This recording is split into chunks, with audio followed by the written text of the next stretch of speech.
Raider Nation, what's going on? It's Mitchell Renz here, host of the Raiders Report, and coming up here on today's show, here are the top 5 players the Las Vegas Raiders need to avoid at pick number 13 in the 2024 NFL Draft.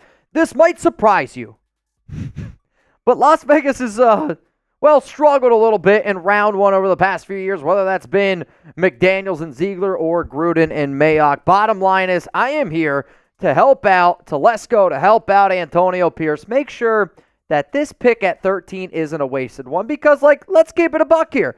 Clelin Ferrell, bust. Josh Jacobs, good player, but at the running back position. Johnathan Abram, bust.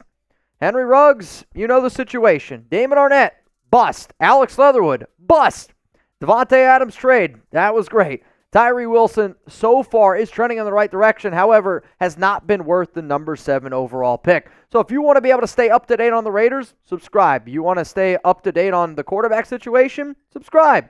If you want to keep up to date on all the draft videos, I'm talking mock drafts, top player, big boards, Las Vegas Raiders draft-related content, we're your channel for you here, so make sure you click that subscribe button. Let's go to number 5 on my list, and I'll be honest, I don't really see Tez Walker getting drafted at number 13 to the Raiders, but I've also been a part of this show, and I know how the Raiders think. And if you've drafted Darius Hayward-Bay based off of speed, I'm worried that the Raiders could potentially do the same thing with Walker. Walker is going to run a good 40 time, okay? He's 6'3", he's 200 pounds. Mitch, you love Drake May. I don't love Walker. Is he an interesting prospect? Yes. He was a clear loser, though, at the Senior Bowl. That's flag number 1. When I watch him on tape, he's athletic, but he doesn't seem like he's able to get open.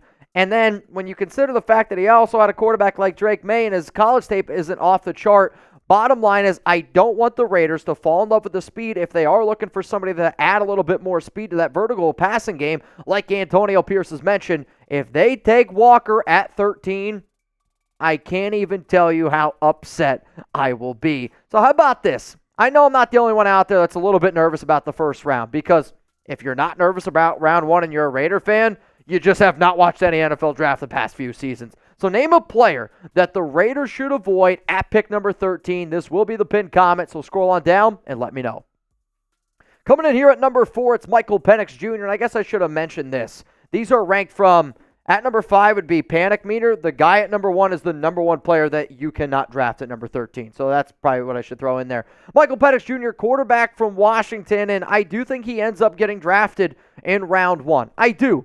But to me, it's just not the move that I think is smart for Las Vegas. On top of that, I don't know how good of a fit he's going to be in the Luke Getsy offense. Has he put up good numbers the past 2 seasons with the Huskies? Yes, but he also has had probably the most talented wide receiver core, and he had the number 1 offensive line this past season.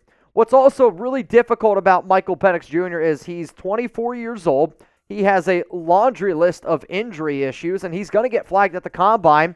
If you could promise me that Penix is going to play the way that he did against Texas, he's worth a top 10 pick. That was one of the best quarterback displays I've ever seen.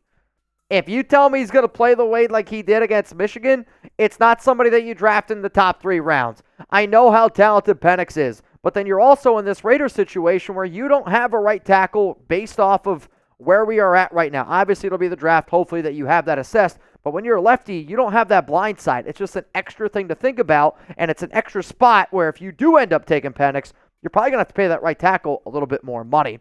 Now, speaking of money, here's the best money that you can put down right now. It's with Prize Picks. Go to prizepicks.com/CLNS and make sure that you use code CLNS for a first-time deposit match for new users up to $100. If you're wondering, Mitch, what the heck is Prize Picks? Prize Picks is daily fantasy sports made easy, and it's really simple to play, and I can make my picks and submit my entry in less than 60 seconds. Quick withdrawals, easy gameplay, and an enormous selection of players and stat types, or I make Prize Picks the number 1 daily fantasy sports app. So recently, I have a aunt, and she wants to try to get her son into sports. And she asked me, how should my husband and I do it? My uncle. Shout out to Mike.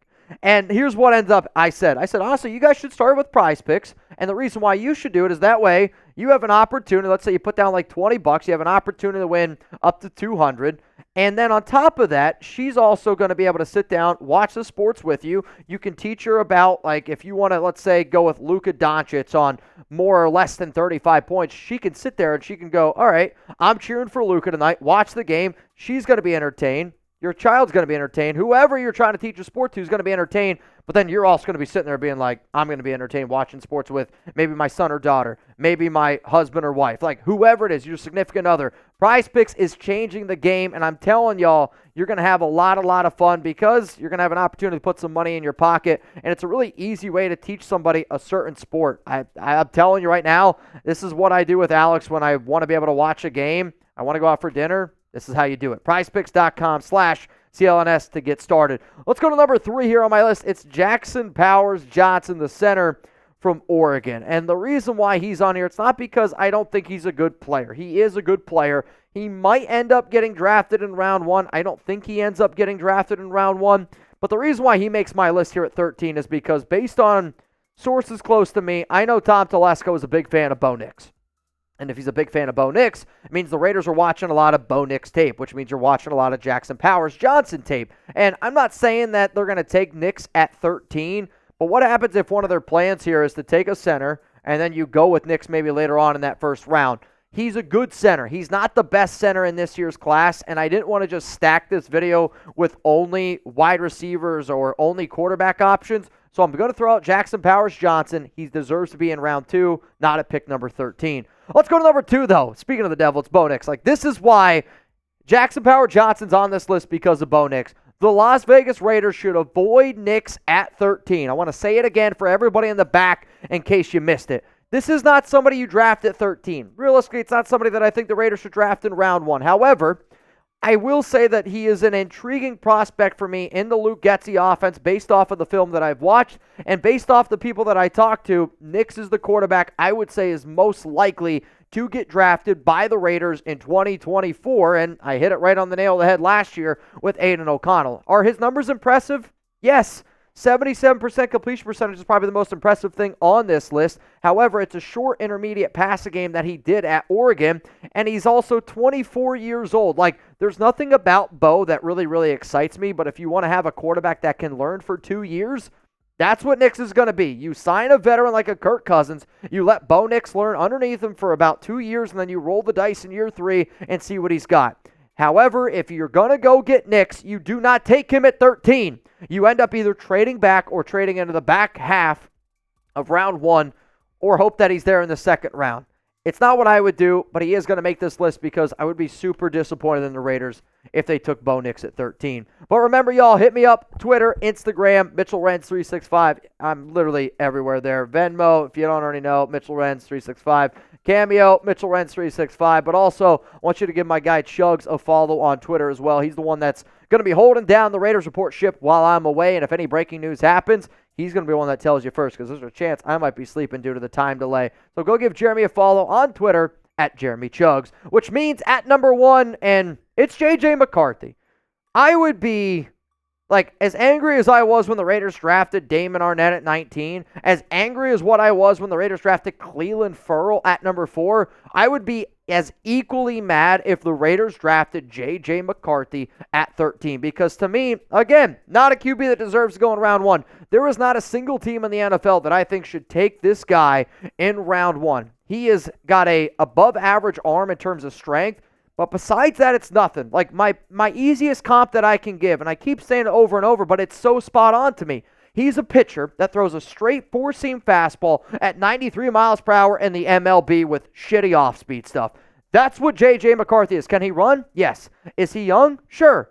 But there's nothing that I have seen on tape where I'm like, this is a dude that I want to be able to trust with my NFL team. If you draft McCarthy, you better put him behind somebody for 2 years because that's what it's going to take. Has he won football games at Michigan? Yes. But that's not because of him. It's because of the team that he's been on. And if the Raiders end up taking him, I think the other reason why you can't do it, why would you take a quarterback when you now have Jim Harbaugh in your same division, a guy that knows McCarthy better than anybody alive? It would not be a smart decision for Las Vegas. So who do you think is going to be the biggest bust at QB out of these 3 names that you see right here? Is it going to be J.J. McCarthy? Give me a JM. If you think it's Michael Penix Jr., MP, or if you think it's Bo Nix, I want you to type BN. For me, McCarthy, Nix, then Penix Jr. So one more time here, the top 5 players to avoid at pick number 13. Tez Walker, Michael Penix Jr., Jackson Powers Johnson, Bo Nix, and J.J McCarthy. If there's any other players you're like, Mitch, you cannot take this guy. And when I made this list, it was based off of people that were in the top 40 on basically every single draft board out there. Like, I don't want you to send me a name that's got 7th round hype. It's not what I'm talking about here. Give me a name in the top 40 that you could say maybe the Raiders end up reaching for at 13.